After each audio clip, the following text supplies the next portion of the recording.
Hello everybody and welcome to another video. In this video I'm going to give you my impressions of Warhammer 40k 10th edition.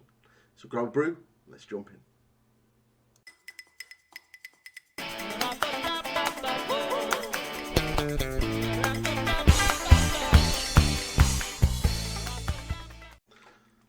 So 10th edition's out, and this past week I've had a couple of games, and even today, at the time of recording, I have just finished playing in my first 40k tournament since the beginning of 8th edition all those years ago. And yeah, okay, I'll get on to the tournament side of things. But yeah, so 10th edition, my impressions. Now, if you'd have asked me what my impressions of 10th edition was on Thursday last week, I would have been very much not impressed with the system at all. But having played the 3 games today and seeing a mix of armies and seeing how a lot of the interactions of the things that I was initially concerned about, it's not as bad, but it's a little bit better. But first things first, let's look at things that I do like about 10th edition straight away. So first thing, I absolutely love the fact that we have universal special rules back in the game. They're really quite good, and it kind of cleans up a lot of the interactions, and it's one of the things that I wish Age of Sigmar would also have, and I hope 4th edition Age of Sigmar actually brings sort of a similar system into it, because it's really easy. If you turn around to your opponent and go, I'm going to deep strike, they know exactly what that means. If you turn around and go, I am going to deploy by the Thunderous Accord, and they're like, you're going to what? They have no idea. So universal special rules, really clever, really good. Not all of them, but really clever. I like that a lot. The streamlinedness of the stratagems. Now, as a World Eater player, I don't have a vast array of amazing stratagems to choose from right now, and I'm only really using a handful, but to only have to worry about a couple from my detachment and at least less than 10 from the core rules is really good, compared to what it was like in 9th edition when I first started playing with my Space Marines, and I had like 30 plus stratagems to deal with. And it's kind of a little bit better, you know. I would say there's a couple of issues with stratagems, and I'll get onto that when I talk about my issues. But all in all, they're not that bad, and they're not that oppressive as they used to be. One of the other things I really like about the edition is characters are now part of units, and this is something that is so good, and it's one of the things that has always been a part of 40k for as long as I can remember. And I remember playing 1st edition and vaguely remember 2nd edition. I don't want to go back to playing 2nd edition because I don't want it to destroy the nostalgia in case it's really bad, but playing 3rd, 4th, 5th and 6th and 7th, it's kind of nice, as well as like playing Horus Heresy. It's nice to have characters in units and leading their warriors into battle. So it was kind of cool. Again, my only real criticism about the characters would be that World Eaters don't really have that many, and I want more so I can utilize that rule. But other than that, that's it. It's a really good change, and it's a refreshing change as well. So the only really way to sort of single these characters out is to have like the precision rule where you can, and a lot of the times if a model has the precision rule or you play the stratagem and you get into combat, you can actually like single them out and try to kill them, which was fun. Today I almost killed Drago with my Master of Executions. I got him down to 1 wound and failed to kill him, and then he massacred my squad. Never mind. But yes, that's definitely one of the things that I like. I would say that I like the data sheets and how they've changed it, but to be quite honest, they haven't really changed much in the grand scheme of things. There's a couple of additional rules have been added to units, but in reality, what they've basically done is kind of taken ballistic skill and weapon skill off the unit stat line and basically put it into the weapons. So it's not really, they haven't changed the mechanic.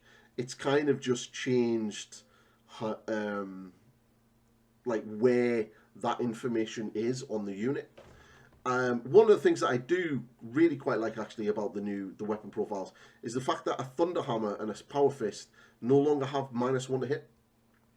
Obviously, that was a sort of them trying to retain how initiative used to work in previous editions.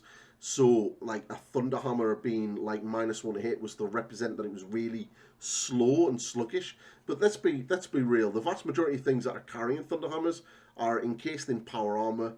They're genetically and super soldiers. So, you know, them waving a Thunderhammer should be like a small child waving around a toffee apple. You know, there should really be no real difference. So I like that. I like the fact that they've got rid of all of that, and that's a lot better. But all in all, I like the fact that the game has felt as though it is less killy. There are things in the game that are doing ridiculous amount of damage, but you've still got a chance. You've got the AP isn't stupidly high. I think I've only seen one gun all weekend that was like -6 AP, and that was one of the really big guns on one of the Imperial Knights. But again, I have an invulnerable save, so I was able to sort of mitigate that a little bit, so it wasn't too bad.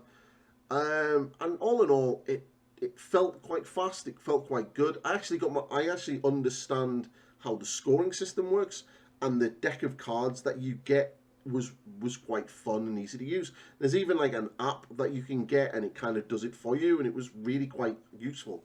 And for somebody like myself who was off-put playing 40k in that sort of format in 9th edition, because I just couldn't understand how secondaries and the scoring system worked, because coming from Age of Sigmar, everything is done at the end of the turn, and in 9th edition you had this, like, you score points at the beginning of your turn and then you score points in this, and it was just like, my god, like, just stop. Now it's pretty simple. At the end of the turn you pretty much just score secondaries, whatever you score, and then you're in the start of your command phase, you basically score primary, and that for an idiot like me definitely was easy to understand. Now onto the things that I don't really like, and there are some.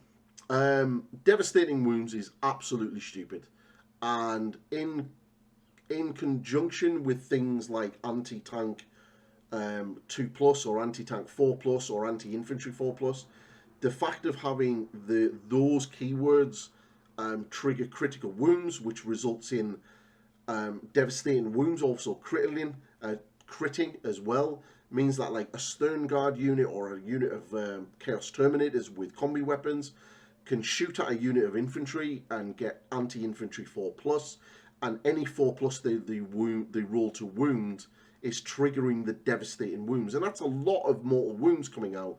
That isn't as egregious when you're looking at only our damage 1 weapon system, but when you're able to pay a stratagem for 1 point or 1 CP and turn your Grandmaster Nemesis Dread Knight for your Grey Knights army, who's wielding a big melee weapon that does d6 + 1 damage, and turns those into mortal wounds, and you do 13 mortal wounds, and you can't stop that. Yes, that happened to me today. I was not best pleased. It's just not good. And there's things like Eldar who were able to use their fate dice to manipulate this and everything else. It's just horrible, and it's really horrible to play against. And right now there's quite a few armies that are completely busted, even after being changed in a slight FAQ, that they need to look at it. And it's not the armies, it's how devastating wounds and the anti-vehicle or infantry or demon or whatever the keyword is triggers with the devastating wounds. It should just be a natural rule of a 6 triggers the devastating wound. That's it. Shouldn't have to be triggered. If I've got anti-infantry 4+, those 4+ should trigger the wounds, regardless of the toughness. So if you're toughness 6 and I'm strength 4 gun, I'm going to need 5s to wound. So if I'm triggering that on a 4, I'm getting those wounds on a 4+. That's how it should work. Devastating wounds should literally just be if I roll a natural 6, then boom, you get it. But right now, it isn't. So it's stupid. Stratagems and some of the stratagems. Not so much the stratagems itself, but how some factions are able to get stratagems for free and how they're able to do this multiple times and how you're able to play the same stratagem more than once. And being able to play more than one stratagem on a unit per phase, depending on how much command points you've got, which is really shit, to be quite honest, mind my language. And they had this kind of problem in 2nd edition Age of Sigmar with command points, where you could basically play command abilities multiple times on a unit. So what you would find, like armies like Deepkin, who had a certain combination and combo with certain characters and a part of their army rules, they were getting to like turn 3, turn 4, and they were able to just go, right, I'm going to be fighting first this turn. I'm going to start paying all of this CP that I've got, and they had like 3 or 4 of it. And they were just able to go bang, bang, bang, paying all this CP out. My guys are getting like plus extra attacks. They're striking first, and I'm pretty much going to annihilate you. And there was nothing you could do about that. And it didn't feel good playing against it. And even playing it didn't feel good. And basically what you're getting in 40k 10th edition right now is you can hold your CP, because you only ever start with 1, and you gain them 1 at a time every turn. There is a way of getting additional ones if you have like holding your home objective and stuff like that, which I believe is a mission rule, but there are certain things that allow you maybe to get an extra 1 here and there. But people, what you potentially can do is hold on to these objectives, hold on to your command points, and then at the right point, when you've got enough, just start playing multiple stratagems that give you all these synergies and turn a unit that's already quite good into an absolute murder machine and just kill whatever. And that's not really what you're supposed to be doing. Stratagems are supposed to be meaningful. So you're supposed to, if you've got multiple good stratagems for a unit, you're supposed to look at that and go, like, what's going to be more important for me to play? Not, I'm just going to save up my CP for the next couple of turns and just play that combination of stratagems. It's just not fun. And some armies have got a really good selection of stratagems where some armies don't. So that's kind of the stratagem problem. So the next issue. This isn't as bad as it was on Thursday. Now, if you'd asked me about this Thursday night, I'm salty as hell about this. But one of the things that I really disliked about 9th edition was the way combat worked. So if you charge a unit, you get to strike first. You have the rule fight first. And then it switched to ongoing combats. So anybody, the opponent then gets to choose a unit first to fight. That's not too bad, and I wasn't massively a fan of it in 9th edition because of the armies I like to play. And coming into 10th edition, I hoped that that was gone, and it would be more a bit like Age of Sigmar, where strike first, fight first, pretty much the same thing, does that, and then it goes on to the unit the player who his turn it is picks a unit, and then you just alternate it through that, and everyone gets a unit, and then it's done. It's still the same as it was in 9th, but what is the issue now is you have armies and that can have abilities like fight first for a CP, and some armies can do this multiple times, and it's really crap. So why is it crap? So I can charge you, you can pay 1 CP and go, I now fight first. Cool. My fight first is cancelled out by your fight first, and your fight first is cancelled out by my fight first, so nobody's fighting first. So we go past the fights first stage, and then we go to the ongoing combat stage, and then that unit, your opponent, then picks the first unit to fight.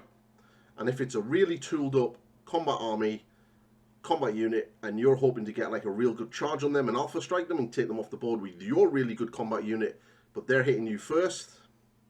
It doesn't feel fun, especially when it's your turn.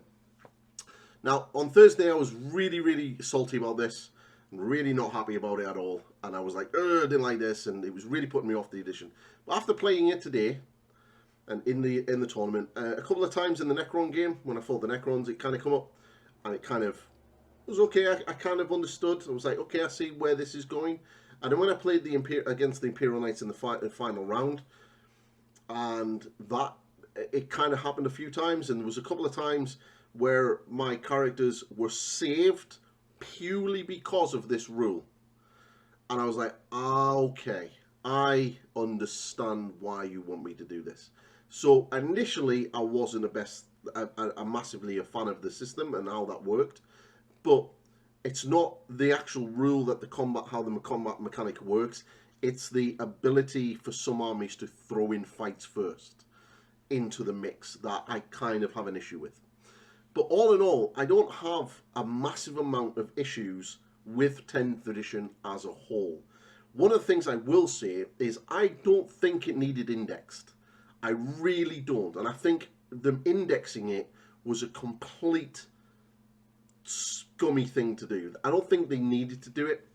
They could have quite easily done this with an FAQ, but it doesn't seem to feel as though they needed to do it, because essentially what's changed is the keywords. There isn't that massive amounts of the core rules have changed. It's just essentially how armies themselves change. So everybody's now got a new army rule, a detachment rule, and the biggest thing that I've noticed is that Space Marines are now just Space Marines. The flavour and the character of that Space Marine chapter now comes from the detachment that chapter is operating under. So if you want to play Space Wolves, you're still a Space Marine, you've still got Oath of Moments, but you're essentially just playing the Space Wolf detachment.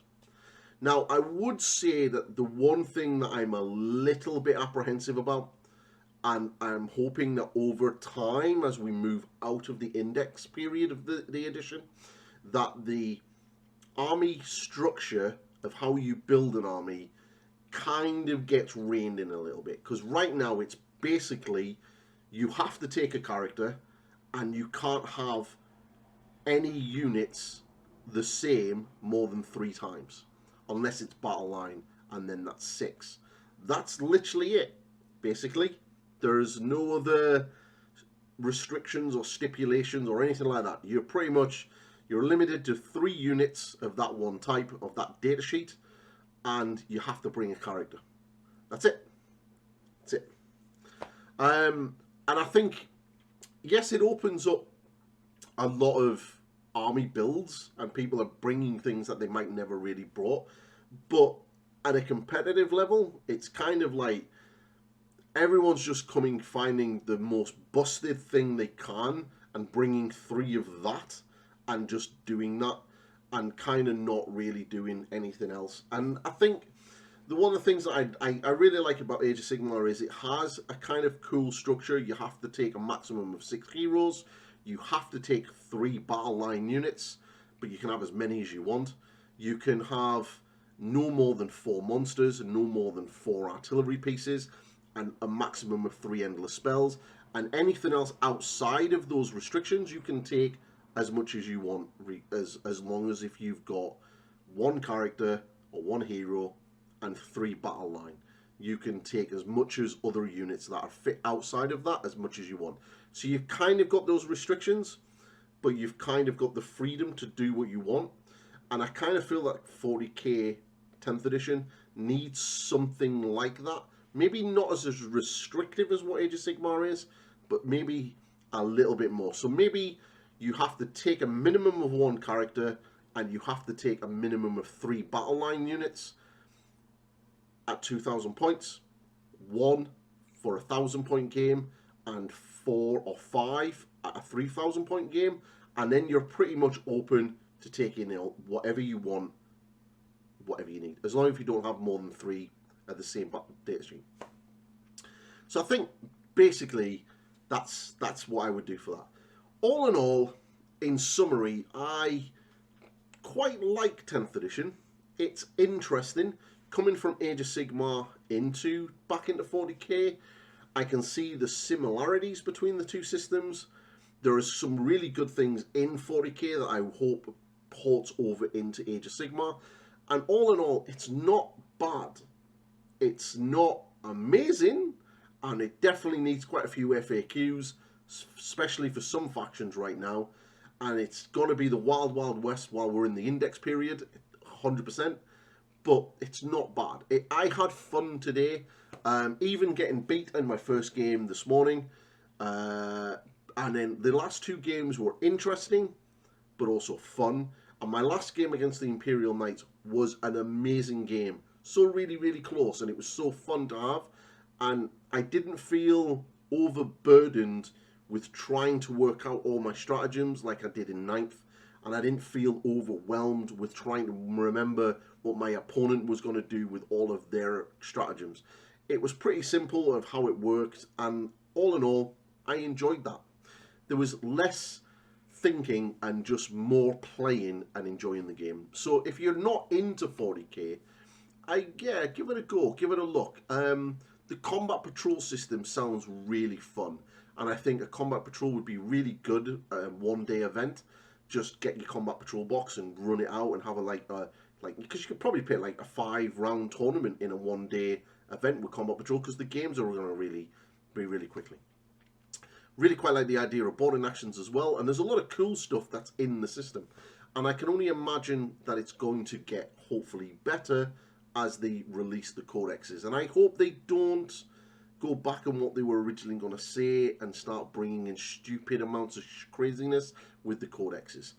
I'm looking forward to hopefully that they stick to this detachment thing that they're doing, and we get a couple of additional ones that kind of give the players a little bit of options regarding their codexes and army of choice.